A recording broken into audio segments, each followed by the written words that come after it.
Welcome to Nevada Orthopedic and Spine Center. In this video, we'll demonstrate how to apply and care for a surgical dressing after spine surgery to ensure effective healing.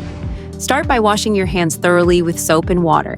Gather your supplies, primary dressing as well as secondary adhesive dressing. Make sure the surgical site is clean and dry before applying the dressing. Carefully remove the old dressing, making sure not to disturb the wound. Dispose of the used dressing properly. As you remove it, inspect the site for any unusual drainage, redness, or swelling. Take your sterile primary dressing and apply it directly to the wound. Make sure it fully covers the surgical site, extending beyond the incision to absorb any drainage and protect the wound.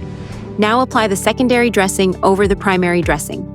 If it has an adhesive edge, peel back the release paper and center the gauze pad over the wound. Press the adhesive edges gently onto your skin to secure it.